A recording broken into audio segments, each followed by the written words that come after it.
5,600 ಕೋಟಿ ಹೋದ ವರ್ಷ ನಬಾರ್ಡ್ನವರು ಕೊಟ್ಟಿದ್ರು. ಈ ವರ್ಷ 2,340 ಕೋಟಿ. ಎಷ್ಟು ಕಡಿಮೆ ಆಯಿತು? 58% ಕಡಿಮೆ ಆಯಿತು.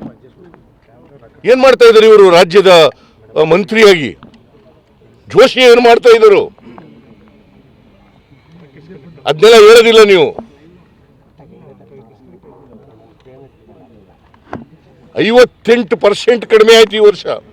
ನಾನು ಪತ್ರ ಬರೆದಿದ್ದೀನಿ ಪ್ರಧಾನಮಂತ್ರಿಗೆ, ನಿರ್ಮಲಾ ಸೀತಾರಾಮನ್ ಅವರಿಗೆ ಪತ್ರ ಬರೆದಿದ್ದೀನಿ. ಕಡಿಮೆ ಮಾಡಬೇಡಿ, ರೈತರಿಗೆ ಅನ್ಯಾಯ ಆಗ್ತದೆ, ಇದು ರೈತರ ದ್ರೋಹದ ಕೆಲಸ, ಮಾಡಕ್ ಹೋಗ್ಬಿಡಿ ಅಂತ ಹೇಳಿದ್ದೀನಿ. ಈಗ ನಾವು ರೈತರಿಗೆ ಕರ್ನಾಟಕದಲ್ಲಿ ನಾನು ಅಧಿಕಾರಕ್ಕೆ ಬಂದ ಮೇಲೆ 5 ಲಕ್ಷದವರೆಗೆ ಫ್ರೀ, ಬಡ್ಡಿ ಇಲ್ಲ ಸಾಲ ಕೊಡೋದು. 10-15 ಲಕ್ಷದವರೆಗೆ 3% ಮಾತ್ರ ಸಾಲ ಕೊಡೋದು. ಕೇಂದ್ರ ಸರ್ಕಾರ ಯಾಕೆ ಮಾಡಿಲ್ಲ? ಇವ್ರು ಇದ್ದಾರಲ್ಲ, ಕುಮಾರಸ್ವಾಮಿ ಅವರು ಮಂತ್ರಿ ಆಗಿದ್ದಾರಲ್ಲ, ನರೇಂದ್ರ ಮೋದಿ ಅವ್ರಿಗೆ ಹೇಳಿ ಮಾಡಿಸ್ಲಿ. ನಿರ್ಮಲಾ ನಬಾರ್ಡ್ ಬರೋದು ಯಾರ ಕೈ ಕೆಳಗಡೆ? ಕೇಂದ್ರ ಅಲ್ರಿ, ಹಣಕಾಸಿನ ಮಂತ್ರಿ, ಹಣಕಾಸಿನ ಇಲಾಖೆ ಕೈ ಕೆಳಗಡೆ ಬರೋದು. ನಿರ್ಮಲಾ ಸೀತಾರಾಮನ್ ಏನ್ ಮಾಡ್ತಾ ಇದ್ದಾರೆ? ನಿರ್ಮಲಾ ಸೀತಾರಾಮನ್ ಅವರು ಅಪ್ಪರ್ ಭದ್ರಾಕ್ಕೆ 5,300 ಕೋಟಿ ಕೊಡ್ತೀವಿ ಅಂತ ಹೇಳಿದ್ರು. ಕೊಟ್ರ? ಬಜೆಟ್ನಲ್ಲಿ ಘೋಷಣೆ ಮಾಡಿದ್ದು. ಮತ್ತೆ ಇವ್ರು ಏನ್ ಮಾಡ್ತಾ ಇದ್ದಾರೆ? ಕುಮಾರಸ್ವಾಮಿ ಅವರು, ಜೋಶಿ ಅವರು ಏನ್ ಮಾಡ್ತಾ ಇದ್ದಾರ್ರಿ? 23-24 ಬಜೆಟ್ನಲ್ಲಿ ಘೋಷಣೆ ಮಾಡಿದ್ರು 5,300 ಕೋಟಿ ಕೊಡ್ತೀವಿ ಅಂತ. ಅದಲ್ಲದೆ 15ನೇ ಹಣಕಾಸಿನ ಆಯೋಗ 11,495 ಕೋಟಿ 11,595 ಕೋಟಿ ಅನೌನ್ಸ್ ಮಾಡಿದ್ರು. ಎಲ್ಲಿ ಕೊಟ್ಟರು? ಇವೆಲ್ಲ ಕೇಳಲ್ವಾ? ಇವೆಲ್ಲ ಬರೆಯೋದಿಲ್ಲ ನೀವು? ಇವೆಲ್ಲ ತೋರಿಸಲ್ಲ? ತೋರಿಸಿ ಪ್ರಮುಖವಾಗಿ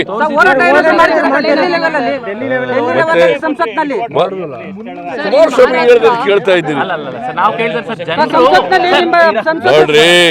ನಾವು 56,000 ಕೋಟಿ ರೂಪಾಯಿಗಳ ಗ್ಯಾರಂಟಿಗಳು ಕೊಡ್ತಾ ಇದ್ದೀವಿ. ಎಷ್ಟು? 56,000 ಕೋಟಿ ರೂಪಾಯಿಗಳ ಗ್ಯಾರಂಟಿ ಕೊಡ್ತಾ ಇದ್ದೀವಿ. 56,000 ಕೋಟಿ ವರ್ಷಕ್ಕೆ. ದುಡ್ಡಿಲ್ಲ, ಟ್ರೆಜರಿನಲ್ಲಿ ದುಡ್ಡಿಲ್ಲ. ಹಾಗಾದ್ರೆ ಯಾಕೆ ಬೇರೆ ರಾಜ್ಯಗಳಲ್ಲಿ ಕೊಡ್ತಾ ಇಲ್ಲ? ಬಿಜೆಪಿ ಇರ್ತಕ್ಕಂಥ ರಾಜ್ಯಗಳಲ್ಲಿ ಯಾಕೆ ಕೊಡ್ತಾ ಇಲ್ಲ? ಹೇಳಪ್ಪ. In Maharashtra election also, Prime Minister Narendra Modi had drawn a comparison of guarantees from Karnataka, sir. Is the government also mulling over to file a case all that misinformation that was spread there, which you had accused of? It is only to mislead the people of Maharashtra in order to get the votes of Maharashtra. He is telling lie. It is telling lie. It is a false advertisement given by the Maharashtra government. So will there be a case filed, sir? ನಾನು ಕಾನೂನು ಅದನ್ನು examine ಮಾಡಿಸ್ತಾ ಇದ್ದೀನಿ. ನಾವು ಅವ್ರ ಮೇಲೆ, Maharashtra government ಮೇಲೆ ಒಂದು ಶೂಟ್ ಹಾಕಕ್ಕೆ ಯೋಚನೆ ಮಾಡ್ತಾ ಇದ್ವಿ. ಯಾಕಂದ್ರೆ ಸುಳ್ಳು ಕೊಟ್ಟಿದ್ದಾರೆ ಅಡ್ವರ್ಟೈಸ್ಮೆಂಟ್. ಅದ್ರ ಬಗ್ಗೆ ಯೋಚನೆ ಮಾಡ್ತಾ